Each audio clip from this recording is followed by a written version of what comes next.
नमस्कार, जय श्री श्याम। मैं हूं doctor S P Yadav, executive director Shekhawati hospital, Vidyanagar, Jaipur एवं प्रदेश सचिव यादव युवा महासभा, राजस्थान। साथ ही श्री श्याम भक्त परिवार का मैं महासचिव भी हूं और अनेक सामाजिक संस्थाओं से पिछले 40 साल से जयपुर में आने के बाद जुड़ा हुआ हूं। हम आज हमारे मित्र और छोटे भाई बंटी मित्तल जी के साथ करेंगे दिल की बात। मैं मेरे अनुभव भी शेयर करूंगा। समाज में जो मेरे देखते देखते बदलाव आया उस पर भी हम विस्तृत चर्चा करेंगे आज इस विषय पर, क्योंकि 3-4 पीढ़ियों को मैंने व्यक्तिगत देखा है और उस बदलाव को देखा है, उसके बारे में हम बात करेंगे। वर्तमान परिदृश्य में कंप्लीटली ही मोबाइल का जमाना मैं कहूँगा ये आ गया है कि हर आदमी घर में 4 आदमी चारों मोबाइल में अलग अलग दिशा में बात कर रहे हैं। हमारे अगर बैक में हम जाएं तो पहले हम 5 भाई और चाचा ताऊ के करीब हम 7 भाई थे, तो वहाँ गर्मी के मौसम में सब एक साथ ऐसे लाइन से सोया करते थे। वो जोड़ में नदी के किनारे जाके स्नान करके आया करते थे, जल्दी उठकर, और फिर स्कूल में बस्ता लेके 3 किलोमीटर दूर जाते थे। इतना प्रेम रहता था। कभी लड़ाई झगड़े होते आपसे दोस्तों में, भाइयों में, तो माँ बाप तक वो बातें पहुंचती नहीं थी। किसी कारण से अगर पहुंच भी जाती तो माँ बाप जो शिकायत लेके आए उसी को डांटा करते थे। अभी परिदृश्य उल्टा है। अगर बच्चे को टीचर कुछ कह दे, पड़ोसी कुछ कह दे, चाचा ताऊ कुछ कह दे, तो रिश्ते खत्म हो जाते हैं। इस देश में क्या हो गया, मैं बड़ा आश्चर्य होता है, क्योंकि मैंने बहुत चीजों को नजदीकी से देखा है जीवन में।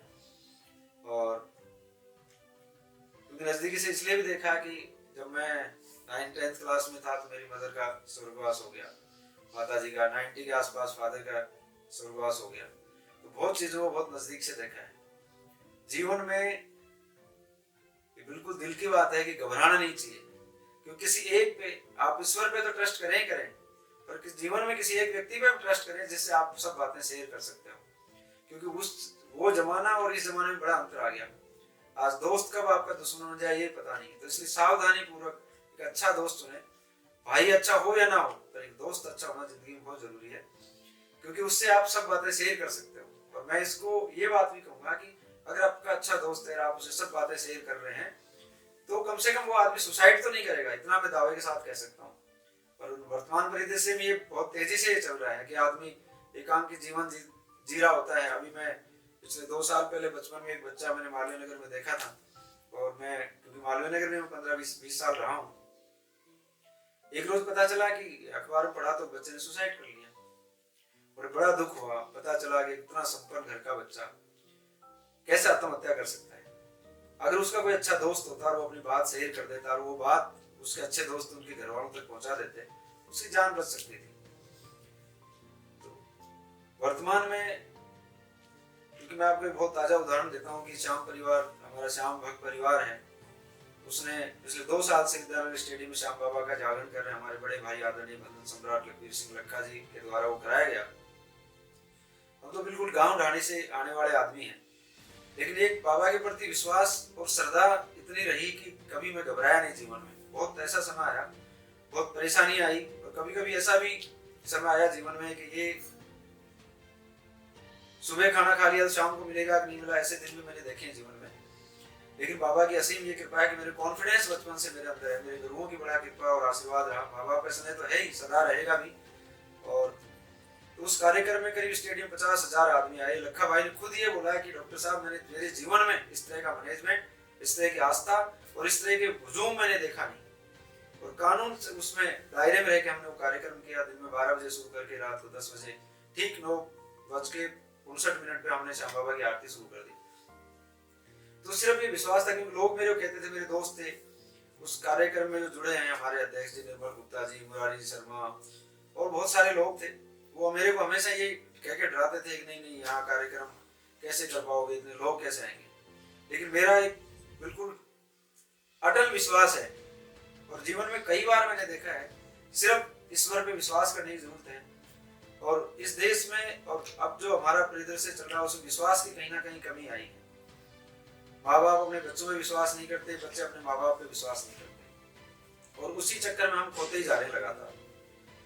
ये मान सकता हूँ भौतिक जो चीजें वो बढ़ रही हैं, गाड़ियां आ रही हैं, घर में टीवी है, ये वो सारी चीजें साजो सामान है, लेकिन प्रेम नहीं है, और उसका होना बहुत जरूरी है। क्योंकि अगर दो घर में गरीबी भी है पर अगर आपस में प्रेम है, विश्वास है, तो वो समय कट जाता है। इसी तरह से मैं अभी आपको, क्योंकि वर्तमान में मैं बड़े अपन ये देखें कि 1986 में मैं जयपुर में आ गया था, और उसके बाद मैंने 88 में सिटी मेडिकल सेंटर, एक डॉक्टर एस.वी. झंवर साहब का सेंटर होता था, कालांतर में जाके वो 93 में एपेक्स हॉस्पिटल के रूप में पहले वो शुरू हुआ। तो 2007 तक मैं वहाँ पे उसमें अपनी सर्विसेज दी। तो बहुत अच्छे अच्छे लोगों से मेरे वहाँ संबंध बने, पॉलिटिशियन से मेरे संबंध बने, ब्यूरोक्रेट से संबंध बने, सामाजिक लोगों से बने, और गांव-गांव ढाणी तक मैंने खुद ने भी अपनी, मेरे को एक हॉबी रहती थी, हर जगह जाना आना रहता था मेरा लगातार। उसके बाद 2007 से 10 तक मैंने नारनौल में अपना हॉस्पिटल खोला लोटस के नाम से, और बहुत अच्छा हॉस्पिटल चला वो। उस time doctor Karan Singh ji Yadav, justice R K Saxena जी, भाई दाताराम जी गुजर विधायक खेतड़ी, राधेश्याम जी शर्मा उस टाइम विधायक नारनौल होते थे, तो सब लोग उस कार्यक्रम में आए। बड़ा शानदार हॉस्पिटल चला। एक समय ऐसा आया कि लालू जी भी उस हॉस्पिटल में आके गए। मेरे लिए बहुत गौरव की बात थी कि मैं बिल्कुल ढाणी का रहने वाला आदमी और इतना बड़ा एम्पायर ईश्वर ने दिया, पर क्योंकि अनुभव भी नहीं था उतना और पैसा इतना नहीं था। डॉक्टर्स मेरे साथ गए, वो किसी कारणवश से जयपुर आ गए, क्योंकि जयपुर बड़ा शहर है, जयपुर के रहने वाले थे, तो मुझे हॉस्पिटल बंद करना पड़ा। वापस आके मैंने as a incharge Tongia hospital join किया। 2 साल मैंने वहाँ, 2-2.5 साल मैंने काम किया। उसके बाद मैं वापस मैं एपेक्स हॉस्पिटल मैंने ज्वाइन किया, और ऐसे ही समय चलता रहा। फिर करीब 7-8 साल ये दानाश्री हॉस्पिटल की नींव रखी, उससे लेके मैं 7 साल तक वहाँ रहा, बड़ा मन से काम किया। और अभी मैं वर्तमान में शेखावाटी हॉस्पिटल, डॉक्टर सर्वेश जोशी जी का है, 150 बेड का हॉस्पिटल है, उसमें एज ए एग्जीक्यूटिव डायरेक्टर कार्य कर रहा हूँ। ये सब क्योंकि बदलते समय को मैंने देखा है। अब इस समय में भौतिक सुखवाद इतना बढ़ गया आदमी में कि एक कदम भी आदमी पैदल नहीं चलता। साधन संपन्नता इतनी होगी, आप आदमी अपने शरीर पे ध्यान कम देने लग गया। उसी तरह से मैं देखता हूँ जवान बच्चों को हार्ट अटैक हो रहा है, कैंसर जैसी भयानक बीमारियां हो रही हैं लोगों के। और क्योंकि ये सब, अभी मेरे एक रिलेटिव है, उसको ब्रेन हेमरेज हुआ, 33 साल की उम्र है। ये सब चीजें का बड़ा जो कारण जो बड़ा है वो ये है कि हम कहीं ना कहीं विश्वास खोते जा रहे हैं, प्रेम को खोते जा रहे हैं। इसी वजह से ये सब चीजें हो रही हैं। 33 साल के बच्चे को ब्रेन हेमरेज कैसे हो सकता है? या उसकी खान पान ठीक नहीं है, या उसको कहीं प्रेम में कमी है, या वो बहुत ज्यादा एंजाइटी में है, या बहुत ज्यादा उससे घर वाले उम्मीद करते हैं, वो कहीं ना कहीं दबाव में है। अगर वो मेरे जमाने में उसका जन्म हुआ होता 66 या 67 के आसपास मानो, तो हम लोग जब उठते तो फ्रेश होने के लिए 2 किलोमीटर दूर जाते, फिर वापस 2 किलोमीटर आते, 4 किलोमीटर हो जाता। फिर स्नान करने के लिए कुएं पे जाते तो उसका भी करीब 1 से 1.5 किलोमीटर हो जाता। फिर स्कूल जाते तो वो भी 3 किलोमीटर दूर होता था। फिर शाम को आते तो नदी किनारे घूमने चले जाते दोस्तों के साथ। ऐसे औसत एक आदमी 10 से 12 किलोमीटर रोज पैदल चलता था। अब 10 से 12 किलोमीटर आदमी ये सोचो पैदल चलेगा तो उसको ना डायबिटीज हो सकती, ना हार्ट की प्रॉब्लम हो सकती। यूँ कोई एक्सीडेंटल कोई चीजें हो जाए वो बात अलग है, लेकिन एक समस्त मन रहता है। उसके अलावा हम सारे दोस्त रास्ते में खेलते हुए आते थे, सारे ये सब चीजें ऐसी चलती थी। दूसरा एक बहुत बड़ा कारण मैं आपको बताऊं कि अभी जैसे उस टाइम मोटा अनाज खाते थे कि सीजनल लोग कहते हैं अब साइंस ने ज्यादा तरक्की की है, पर मैं ये मानता हूं, मेरा अपना मानना है कि साइंस तो पहले ज्यादा अच्छी थी। साइंस अब किस लिए अच्छी उस जमाने में थी कि मुझे याद है कि अप्रैल के महीने से लेके हम मार्च मान लो, अप्रैल से और अगस्त सितंबर तक गेहूं, जौ और चने, ये मिक्स जिसको बेजड़ बोलते हैं, उसकी रोटी खाते थे। सितंबर में बाजरा आ जाता था, सितंबर से मार्च तक हम बाजरे का सेवन करते थे। बाजरे की खिचड़ी बनती थी और वो गुड़ हर घर में आता था, गुड़ का सेवन होता था। और उसके अलावा जो उस टाइम में चने, जो ये हरी सब्जियां इतनी सारी होती थी, गाजर है, हर आदमी चलते चलते धोता ही था, यूं खेत से उखाड़ी खा ली, मूढ़ियां, इतने सारी जो पालक वगैरह, इतनी आयरन की चीजें होती थी उस टाइम में कि कोई चेक ही नहीं कराता था सीबीसी क्या होती है, एचबी क्या होता है, देखने की जरूरत ही नहीं पड़ती थी। और वो गर्मी में गर्मी जैसा खाना होता था, सर्दी में सर्दी जैसा खाना होता था। उसी का परिणाम था कि शरीर हम हर समय स्वस्थ रहता था। बहुत उम्र में जाके हार्ट अटैक उस जमाने में होते थे कि भाई ये सर्दी निकाल ली बाबा ने या बुजुर्ग ने तो अगली साल तक की फ्री हो गई। मतलब ये मान लीजिए कि मार्च से और अक्टूबर तक डेथ रेशो भारत में बहुत कम होता था, विशेषकर उत्तरी भारत में बहुत कम होता था। और सर्दियों में बुजुर्ग लोग होते थे क्योंकि उस टाइम में साधन, ये इस मामले में हम थोड़ा सा वो रहते थे कि रुई के रजाइयां नहीं होती थी, ऐसे कपड़े की लेयर लेयर करके ओढ़ने के बनाते थे।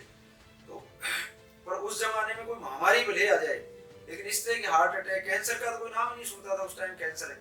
क्योंकि अभी उस जमाने में सिर्फ गाय भैंस का गोबर है वही खेतों में डालते थे, उसी से फसल होती थी। और वो गोबर भी इतना मजबूत हो जाता कि एक ही जगह डालते रहते थे लगातार 6 महीने। और उस गोबर को डालते उसमें गैस इतनी निकलती थी, वो खेती को इतनी उपजाऊ बनाती थी, इतनी सारी फसल होती थी उसमें, कोई यूरिया नाम की चीज ही नहीं जानता था। अब आप देखिए कि परिवर्तन खुद देख लीजिए, हर चीज में यूरिया है। वो किसान है ना, वो ये नहीं समझ रहा, खुद के लिए जहर हो रहा है, दूसरे को नहीं। वो खुद भी वही टमाटर खाता है जो लोगों को खिला रहा है, वही गेहूं खाता है जो खुद के लिए खा रहा है, वही दूध पी रहा है जिसके अंदर, मैं तो आपको ये बताऊं कि आप इस पे सर्च भी करो कभी, और सरकार को भी इस चीज पे देखना चाहिए कि आज जयपुर में कम से कम मेरा अनुमान है कि 50,000 चाय की थड़ियां होंगी या कम मान लीजिए। उनके लिए दूध कहाँ से आ रहा है? इतने होटल से उनके लिए दूध कहाँ से आ रहा है? इतनी शादियां हो रही हैं तो अचानक कहाँ से पैदा हो रहा है दही, या अचानक दूध कहाँ से पैदा हो रहा है? इसका मतलब कहीं ना कहीं बहुत मोटे लेवल पे मिलावट है। और मैं उसी बात से कोरिलेट कर रहा हूँ कि आज वो विश्वास है ही नहीं। कोरिलेट भाई, पहले लोगों को ये रहता था कि यार मैं इसको गलत ही दे दूंगा या गलत ये चीज दे दूंगा तो मैं समाज में क्या मुंह दिखाऊंगा, तो वो शर्म तो है नहीं और प्रेम भी नहीं है वो। तो हम इसी बात पे दिल की बात कर रहे थे कि समाज में जो बहुत ये चेंजेज आ रहे हैं, भौतिकता की तरफ आ रहे हैं, गाड़ी में पेट्रोल डीजल डला लेगा लेकिन खुद के घर में सब्जी नहीं लाएगा, इन चीजों को बहुत देखने की जरूरत है। अभी जैसे मेरे 2 बेटे हैं, सचिन, डॉक्टर सिद्धार्थ, और 2 बहू हैं, डॉक्टर अलका, डॉक्टर किरण। डॉक्टर किरण बड़ी है और डॉक्टर अलका छोटी है। बच्चे बहुत अच्छे हैं बहुत, लेकिन बदलाव ये देखिए कि कहीं ना कहीं उनका समय है 1-2 घंटे तो मोबाइल में लगता ही लगता है। अब वो समय पहले माँ बाप की सेवा, हालांकि मैं तो बहुत भाग्यशाली आदमी हूँ, मेरे बच्चे बहुत अच्छे हैं, बहुत मेरा केयरिंग करते हैं लोग, मुझे समाज में मैं जाता हूँ तो मुझे बोलते भी हैं लोग कि आप बहुत भाग्यशाली हो, आपके इतने अच्छे बच्चे हैं। और कुछ मेरे दोस्त डॉक्टर मुझे ये भी कहते हो कि आपके बच्चे बहुत भाग्यशाली हैं कि आप पेरेंट्स के मतलब आपके साथ वो रह रहे हैं। क्योंकि बहुत सारे मेरे मित्र ऐसे हैं जिनके गांव के रहने वाले हैं पर उनके माँ बाप का यहाँ मन नहीं लगता, तो वो रहते नहीं, तो एकांत के जीवन है, कोई ना कोई बहुत सारे कारण रहे होंगे। और हमारे बच्चे शहर के भी हैं, गांव के भी हैं, और लेकिन फिर भी मेरे को कहीं ना कहीं एक पीड़ा तो समाज के लिए भी लगती है कि ये जो एकांकीपन आ रहा है ना, इसको दूर करने के लिए समाज के जो लोग हैं उनको निश्चित तौर पर इस पे पहल करनी चाहिए। ये एक बड़ा मूवमेंट की तरह, जैसे आजादी के लिए संघर्ष चला ना, उस तरह से एक मूवमेंट चलना चाहिए बड़ा। अभी आप देख लीजिए मेरे कितने ऐसे लोग जानकार हैं, एक ही बच्चे पे अटक रही है सुई, भाई इतनी बीमारियां चल रही हैं। आज 15-20 साल के 25 साल के लड़कों का हार्ट अटैक हो रहा है, 2 साल के बच्चे के कैंसर हो रहा है। तो निश्चित तौर पे बहुत ज्यादा नहीं तो 2 से 3 बच्चे तो होने ही चाहिए, क्योंकि एक साथ भी रहता। आप देखिए रिश्ते खत्म हो जाएंगे ऐसे, अगर एक बच्चा है किसी के तो उसके चाचा नहीं होगा, उसके चाची नहीं आएगी, बहन नहीं होगी तो जीजा नहीं होगा, कोई भात बढ़ने नहीं आएगा, ना वो किसी के भात बढ़ने जाएगा। आप ये देखिए समाज कैसे टूटता जा रहा है। और सिर्फ विश्वास नहीं, अगर आप बच्चों का अपने माँ बाप के प्रति विश्वास रहे या बच्चों को, या ये दोनों एक दूसरे विश्वास रहे, तो ये सब चीजें चल सकती हैं। तो मेरा तो बिल्कुल यही है कि बच्चों में ऐसे संस्कार डालने चाहिए, इस तरह से एक समाज को वापस उसी धुरी पे जाना चाहिए कि वैसा भाईचारा हो। और मैं आपको बता रहा हूँ मित्तल साहब, आप मेरी बात याद रखना, आने वाले 10 साल के अंदर अंदर वापस संयुक्त परिवार आएंगे। क्योंकि लोग, अब मैं देखता हूँ हॉस्पिटल में, तो पिछले 38 साल से हॉस्पिटल सर्विसेज में हूँ मैं, तो एक आदमी होता है, भाई साहब मेरे पिताजी का ध्यान रखना, मैं तो ड्यूटी जाऊंगा और वाइफ अकेली है, बच्चा है, हम कैसे करें? उस टाइम वो पैसा उनका क्या काम का है आप बताइए? वो जो उनके पास पैसा है, वो संपत्ति है, वो शानो शौकत है, वो गाड़ी है, घोड़े हैं, बंगले, वो किस काम के हैं? जब आप एक जगह जाके आप बिल्कुल अपने आप को अकेला महसूस कर रहे हैं। और मैं ये मानता हूँ, कोई ये सोचे कि हम पढ़ा नहीं सकते, ऐसा कुछ भी नहीं है। बहुत 19-20 फर्क पड़ सकता है कोई एजुकेशन का, लेकिन आज मैं ये देख रहा हूँ बच्चे, पहले हम, मुझे याद अच्छे से कि या तो मार्च में हमारे कपड़े सिलते थे या अक्टूबर में सिलते थे, पूरा थान खरीद के लाते थे सेठ जी के यहाँ से, और टेलर को भी साथ लाते थे, वो बैठ के सबका एक ही रंग के कपड़े सिलाई करता था। और अब देखो, मुझे या मेरे घर में बच्चे हैं तो मुझे पता है कि महीने में एक दो ड्रेस तो आती है। कभी बहू ने कह दिया पापा ये ले आना, या कभी उस बच्चे ने प्यार से कह दिया पापा मेरे को ये पसंद है। तो उस खर्चे से ही, मतलब पहले ये ऐसे लेयर में बच्चे होते थे 2-3 साल के गैप में, तो बड़े भाई के पहन लिए, उसकी किताबों से पढ़ लिए, और कहीं ऐसे लगता नहीं, हम तो 5 भाई हैं, सब अलग अलग संपन्न हैं, 2 बहनें हैं, बाबू जी के 4 बहनें हैं, 2 भाई हैं, तो कहीं भी ऐसे इस तरह से हम पिछड़े हुए नहीं कह सकते कि हम इतने थे इसलिए नहीं, बल्कि मैं तो ये कहूंगा कि हमारी संपन्नता इसलिए है कि हम इतने सारे थे, ग्रुप में रहते थे। और आज कोई दुख संकट आ जाए तो कम से कम, खैर हालांकि ये बहुत बुरी बात है, मुझे नहीं कहनी चाहिए, पहले तो ये भी होता था कि जैसे कोई कैजुअलिटी होगी, कोई डेथ होगी, तो देवर होता था छोटा, म्यूचुअल अंडरस्टैंडिंग से, आपसी सामाजिक समर्था को रखते हुए, भाईचारे से, वो मतलब उनसे, उनकी परमिशन से शादी कर देते थे, घर बचा रह जाता था। कभी उनको हो सकता है कि 1-2 साल दुख रहा हो, लेकिन कालांतर जैसे समय बीतता तो वो सब अच्छे से रिश्ते रहते थे और बहुत ही सही था। अब तो पता नहीं मेरे देश को क्या हो गया, मैं खुद को भी कई बार मैं मनन करता हूँ कि कैसे बदला है देखते देखते। कहाँ हमारा जीवन, पहले बैल से पानी निकालते थे कोई ऐसे, फिर ऊँट से निकालने लगे, फिर इंजन आया बहुत बड़ा, ऐसे उसको घुमा के चलाते थे, उससे पानी निकलता था कोई ऐसे, फिर बिजली आ गई 82 में हमारे गांव में, और पहला ऐसे इतना धीरे धीरे चेंज हो गया। गांव खाली हो रहे हैं, लोग शहर की तरफ भग रहे हैं, शान समझते हैं शहर में रहना, लेकिन अभी भी शुद्ध हवा है वहाँ पे। अभी अखबार में आया था कल परसों की, मुरलीपुरा और विद्यानगर का पोल्यूशन में बहुत स्थिति खराब है, पेड़ कोई लगाना नहीं चाहता। मेरे पिताजी मदर पहले चले गए, मैं बहुत छोटा था, और तो मैं यही कर सकता था कि उनके नाम को जिंदा रखने के लिए जो जितनी मेरी बुद्धि थी, जितनी मेरी सोच थी, मैं 2007 से गांव में वृक्षारोपण का काम उनकी याद में शुरू किया। मेरे पिताजी 3 भाई थे, तो वो एक तलाई, एक जोड़ छोटा बना के गए थे, और उसको हमने विस्तार रूप दिया, और उसमें आज करीब 1,500 से 2,000 पेड़ हैं उसमें, और गौओं के लिए पानी भी अब तलीजा वो बड़ा, 2 बार सरकार से भी उसमें पैसे लगे, हम भाइयों ने मिलकर पैसे लगाए। पर मैंने एक चीज को पकड़ा हुआ है कि मैं हर साल उनकी याद में वहाँ पेड़ लगाता हूँ। शुरू में पेड़ लगाने का शुरू में हमने किया तो लोग मजाक बनाते थे, या तो ये छोरा पागल हो गया, शहर में रहता है, या किसी बढ़िया के पैसे मार लाया। पेड़ कोई लगाने के होते हैं, वृक्षारोपण क्या होता है? 2007 में मानते ही नहीं थे कि वृक्षारोपण कोई चीज होती है, पेड़ तो अपने आप लगते हैं, ऐसे गाँव में मानना होता था लोगों का। आज वो मिसाल बनी पूरे हमारे जिले में, झुंझुनू में, और खेतरी में तो करीब करीब हमारे प्रधान मनीषा जी गुर्जर हैं, और एक दिनेश जी सुंडा जी प्रधान संघ के अध्यक्ष हैं, जो उन्होंने पूरे जिले में मुहिम चलाई, तो करीब 5 लाख पेड़ लगे।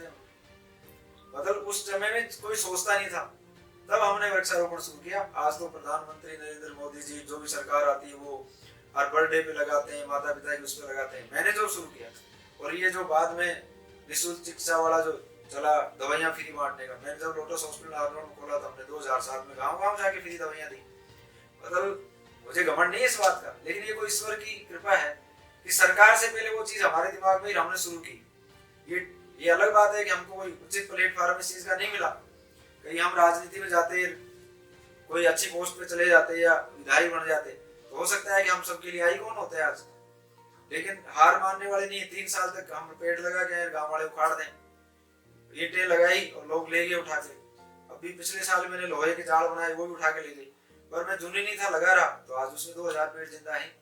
तो अच्छे काम के लिए आपको लंबा संघर्ष करना पड़ता है, हिम्मत रखनी पड़ती है, धैर्य रखना पड़ता है, क्योंकि नेगेटिव भी लोग बहुत बोलते हैं, और फिर भी हम लगे रहे, क्योंकि हमारे दिल को पता था कि हम अच्छा कर रहे हैं, और अच्छा करना चाहिए समाज में। मेरे को अब कितने भाई, अब मैं ये गर्व के साथ कह सकता हूँ कि मेरे को 36 कौम प्यार करती है, मेरे पे कतई, मैं यादव कुल में मैंने जन्म लिया है, ये मेरे लिए गौरव की बात है, क्योंकि मेरा अपना ये मानना है कि आपका जो समाज, आपकी जो जाति है, वो विवाह, शादी और भाईचारे के लिए वो होना बहुत जरूरी है, लेकिन सर्वे समाज से प्रेम करो, मैं इसके पक्ष में। आज मेरे को कितने पूरे देश के, चाहे शर्मा हो, ब्राह्मण हो, या SC वाले भाई हो, जो भी जितनी OBC, तो हम खुद भी हैं, सब लोग मेरे को प्रेम करते हैं बचपन से। ऐसे नहीं, मतलब सर्वे समाज में अपना वैसा ही प्रेम है।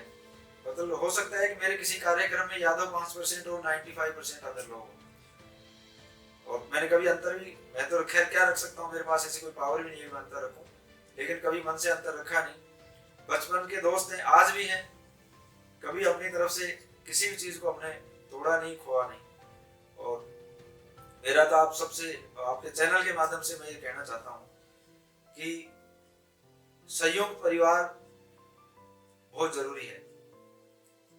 एक मेरे मित्र हैं डॉक्टर सुधेंद्र शर्मा जी, वो 5 भाई हैं।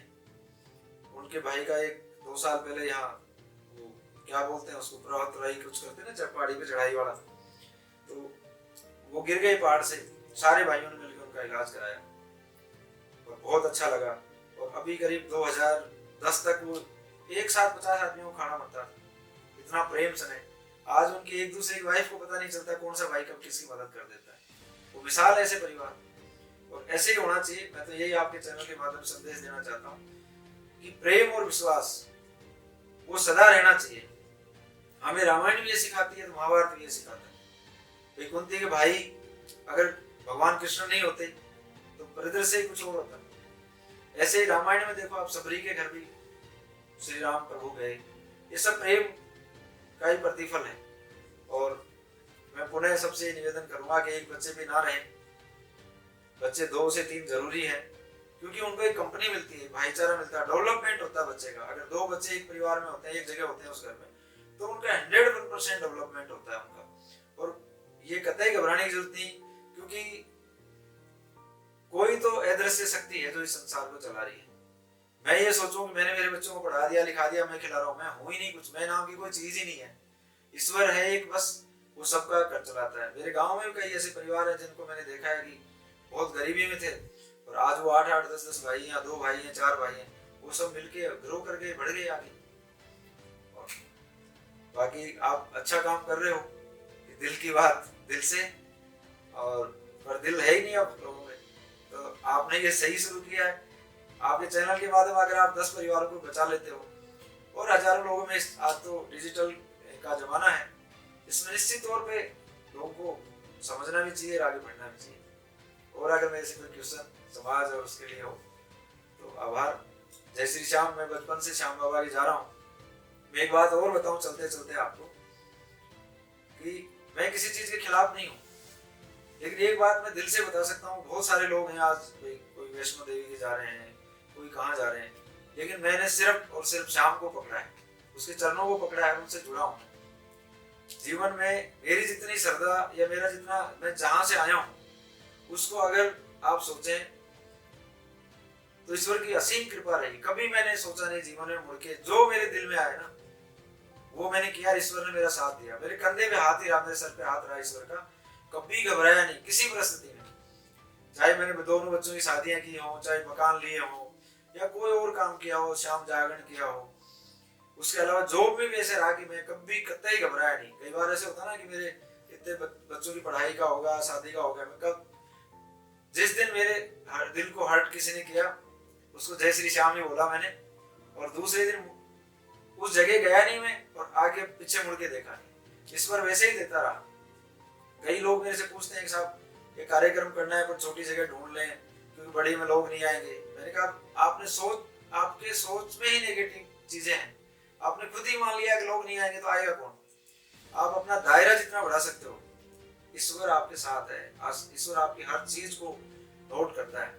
मेरे को तो दिन में 4 से 10-20 बार ऐसे हो जाता है कि मैं याद करता हूँ कि बंटी मित्तल जी को फोन लगाऊं, इतने बंटी जी का फोन आ जाता है। तो ये क्या हुआ? ये ईश्वर ही तो है, जो आपको कहीं ना कहीं आके इन्फॉर्म करता है। मुझे जिंदगी में कई बार पेशेंट के साथ भी होते हैं तो दिल से अंदर आवाज आती है, इसको मरीज को कुछ नहीं होगा, तो कुछ भी नहीं होता। और कई बार ऐसे लगता है कि यार ये तो गड़बड़ है, नुकसान हो जाता है।